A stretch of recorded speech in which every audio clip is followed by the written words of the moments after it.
Hey guys, this is Ryan. Welcome to Armor of God Ministries. Today we have a special guest. Staff Sergeant Justin Skaggs from the Army.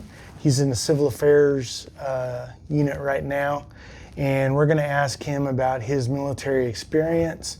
And what makes this different is he was in one of the hottest zones you can be in for military combat.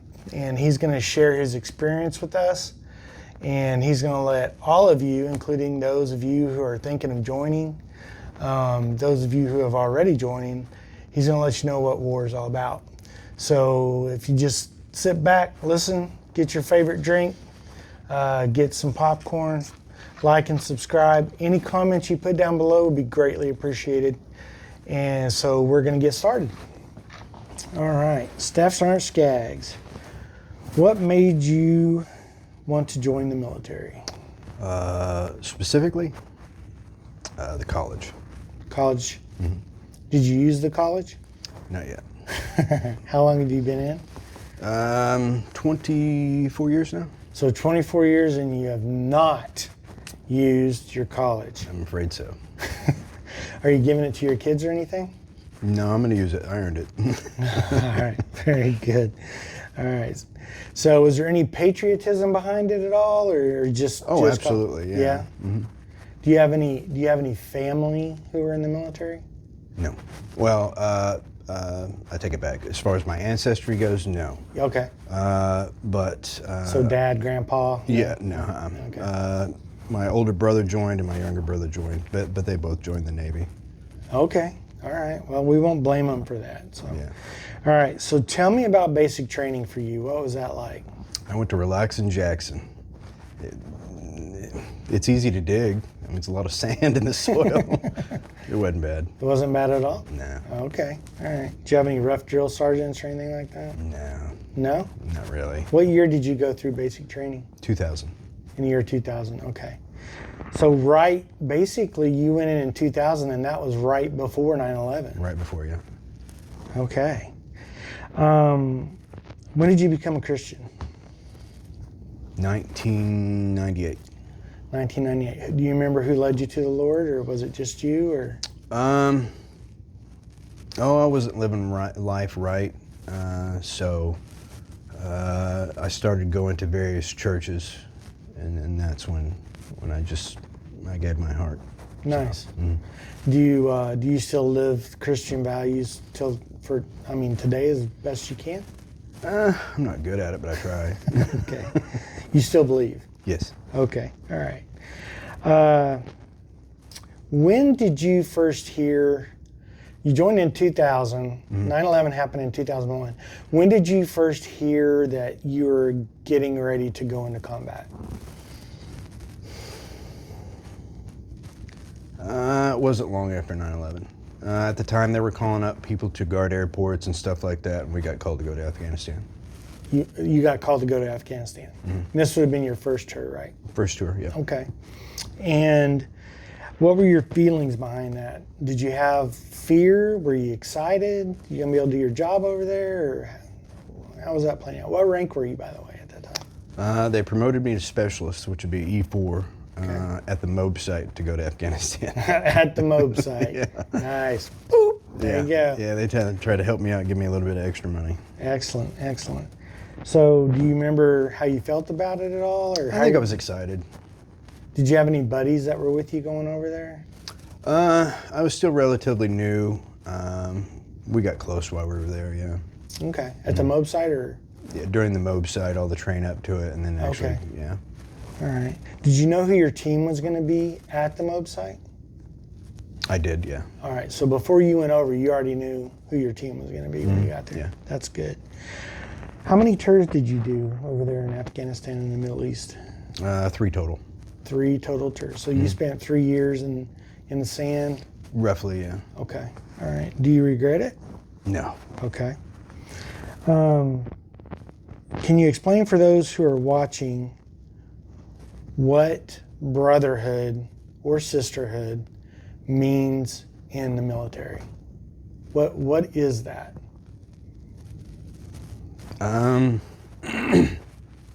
It's your life depends on them, and theirs on you. So it's a different relationship. It's a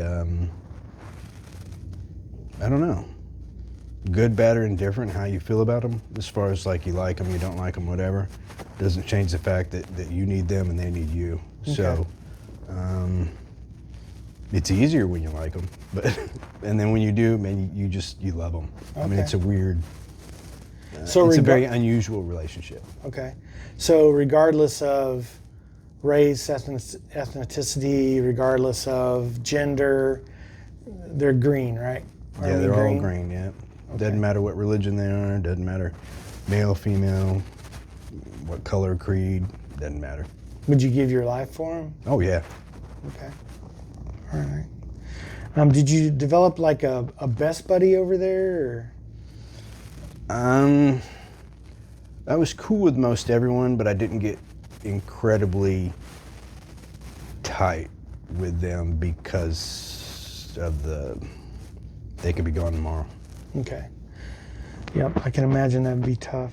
Do you believe today that we took the fight there to keep it away from the United States? Absolutely, that's what we do. Okay. On your last tour, when did you first find out you were going to Ramadi? And had you heard anything about it before then? Before, I hadn't heard anything before. And what was the first part again? When did you first find out you were going to Ramadi? It'd be 2006.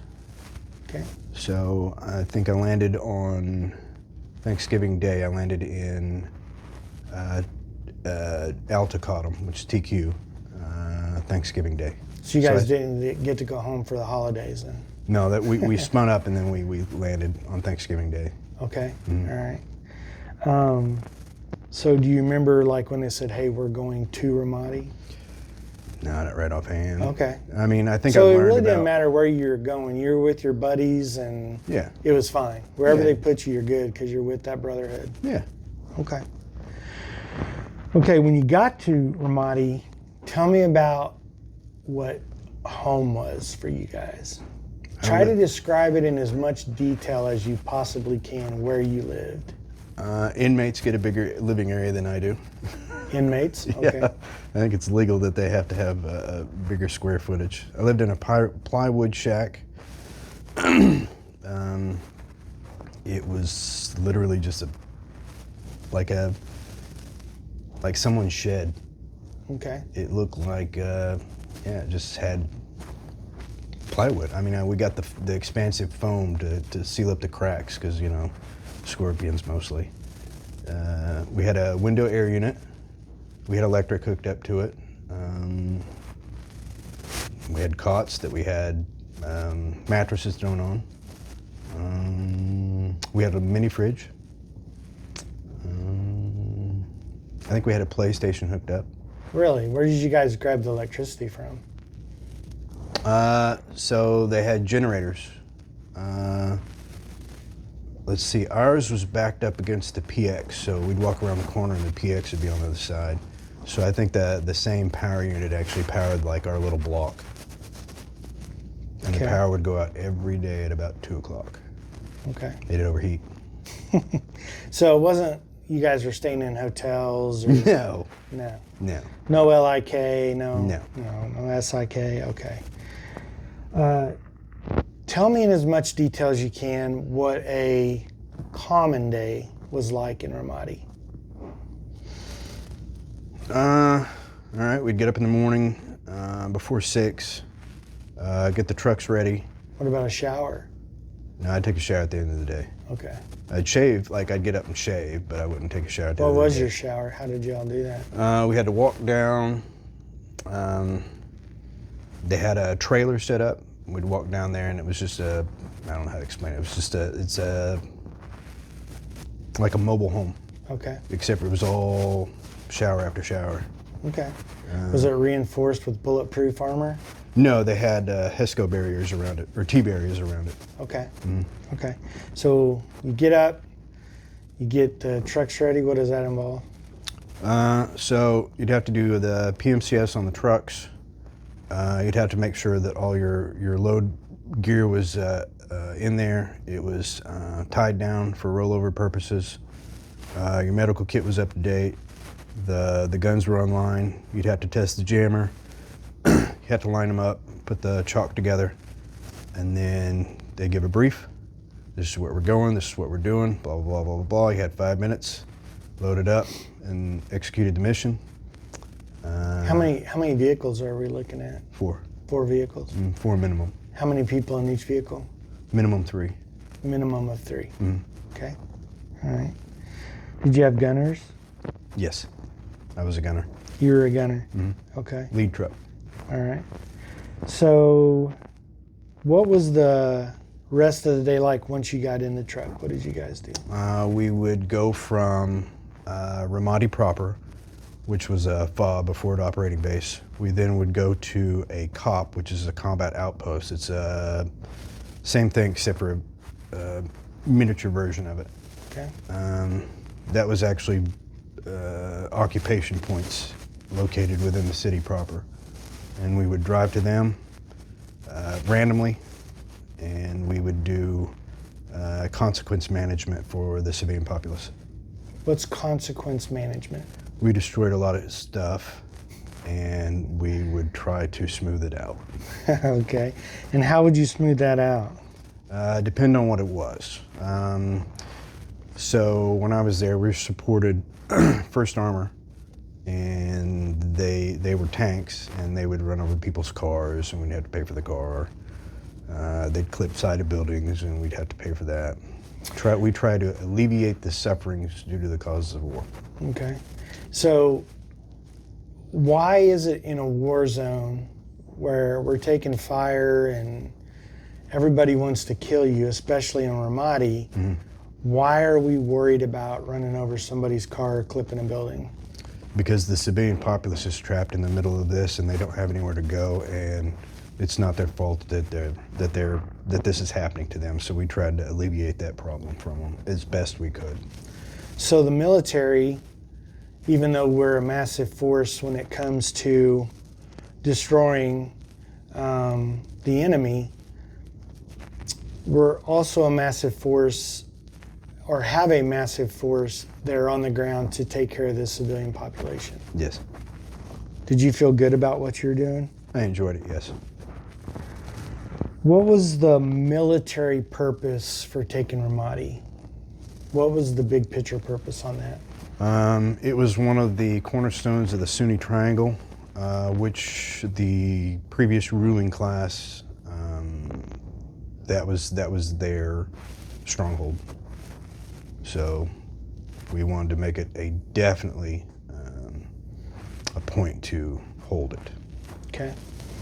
And when you say hold it, what does that mean? Were they already in Ramadi and you had to get them out, or were they coming in from outside, or both? Both. Okay. About 50% of the insurgency was not local.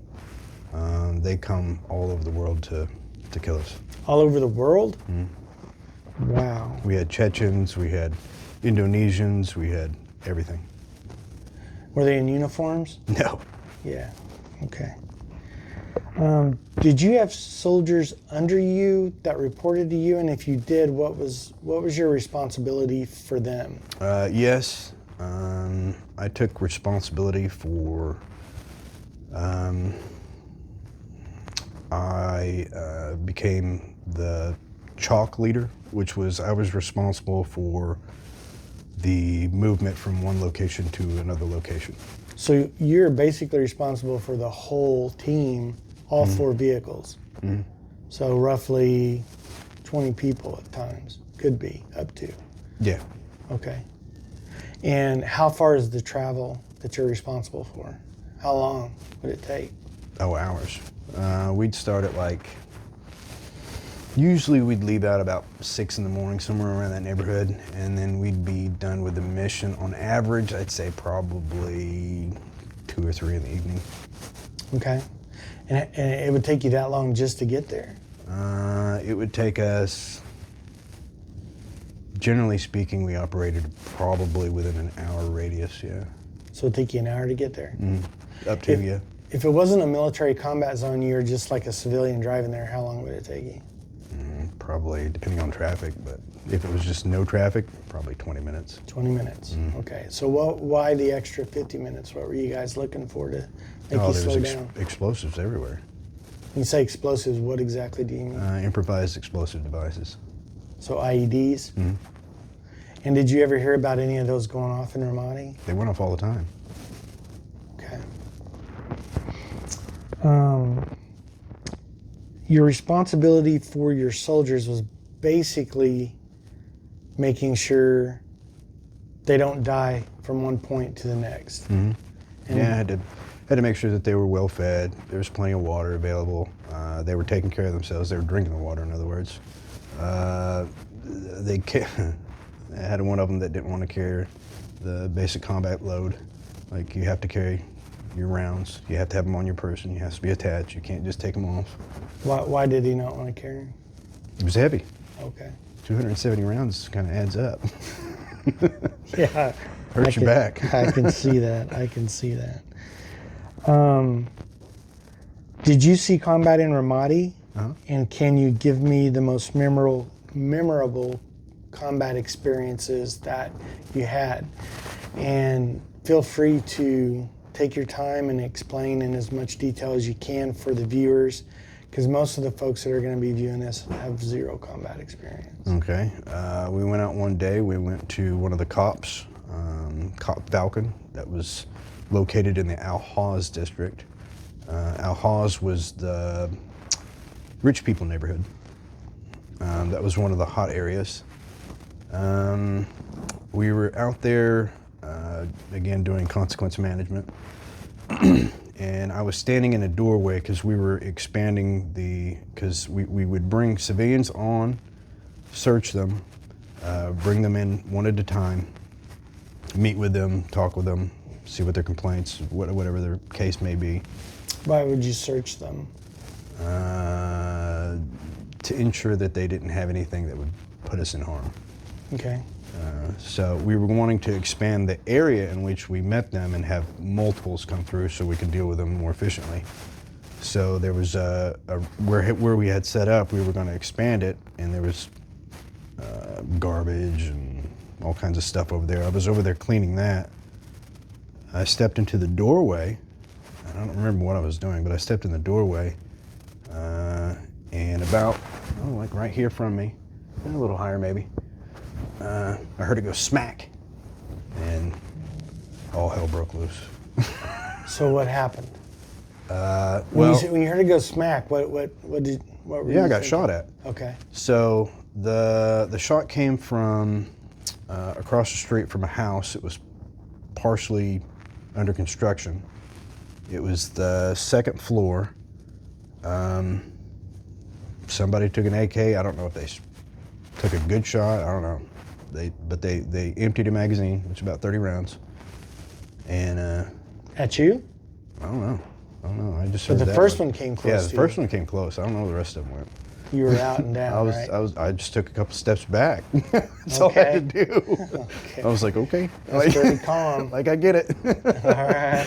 Every day, that's just how it went. And then there was a tower. We had a tower up here, and it opened up on the whole second floor. And there was, in front of me, there was a Bradley fighting vehicle, and it opened up, and there were concrete pieces flying everywhere. And and I came back out and stepped out because, I wanted to take a couple shots. So I never saw anything to shoot at. They were gone.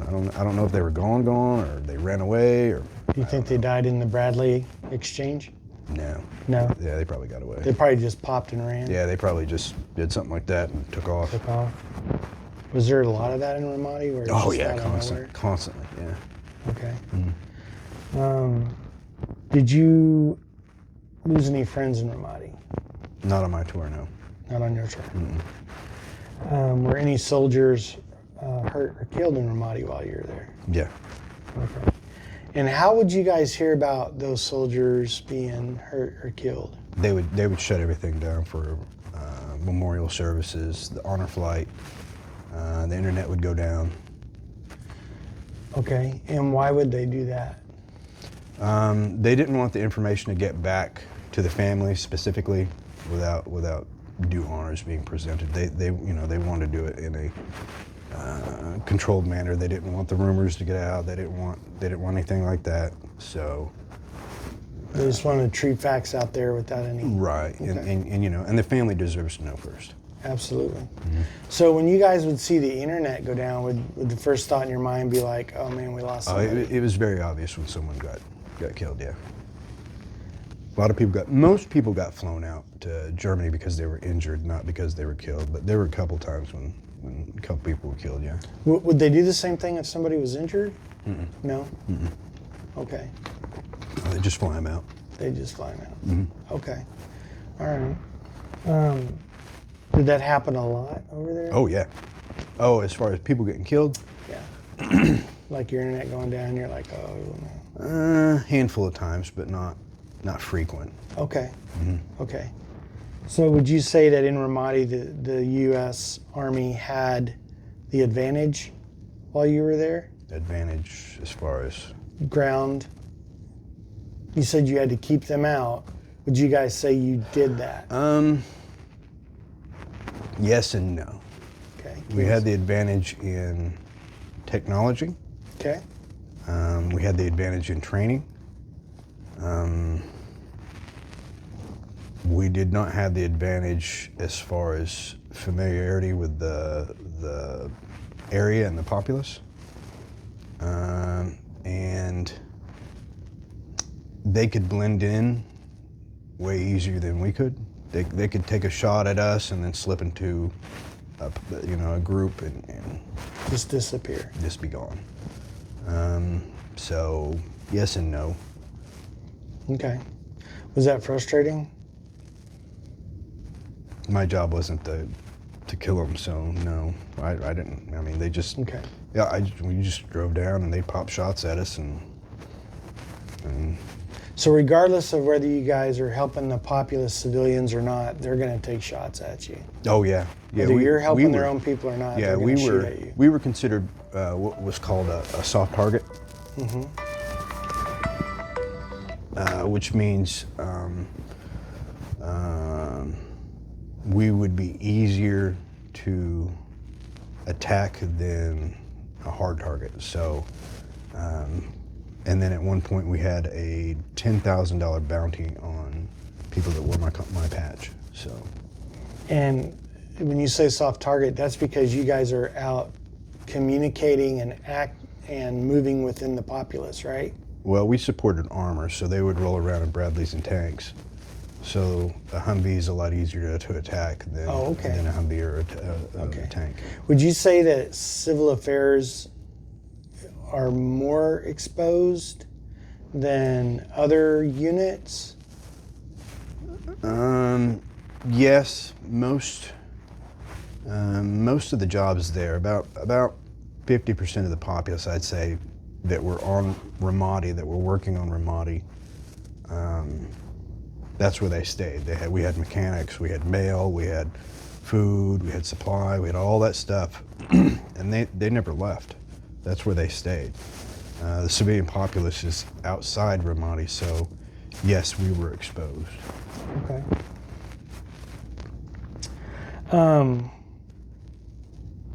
So what was the weather like over there? It was hot.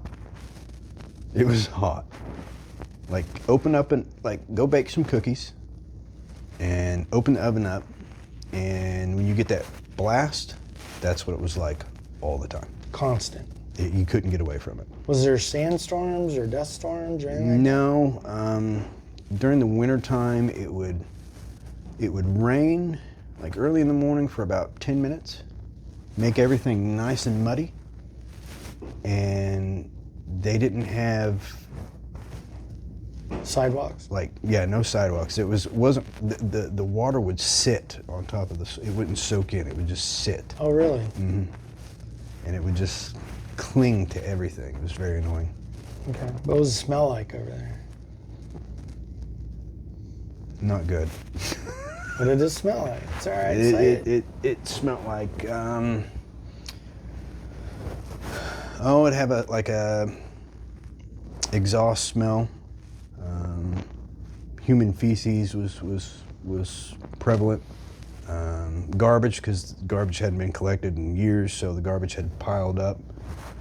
And it was probably a mix between all that. Okay. And did you guys sweat a lot over there? I imagine. Yeah. Did you have plates on and vests? Mm-hmm. Yeah, plates on, vest. Every time we were out, you had to have them on. You couldn't take them off. Helmet, you had to be combat ready at all times. Okay. So, yeah, and then we would sweat. Like I had a uniform on, and it would sweat all the way through. All the way through? Mm-hmm. Yep. I think I remember you telling me it sweat all the way to your rank. Yeah, I had a... Which is in the middle of your plate, right? I had a rank that was made out of cloth in the center, and I would sweat through my shirt, my t-shirt, my blouse, and my rank would actually be wet. How much water did you have to drink a day? I drank a bottle of water every hour. I would drink bottle of water, then a Gatorade, and have some crackers, something small like that. Some carbs? Mm-hmm. And then keep that cycle up, and I drank it every hour, every day, and I only peed twice a day.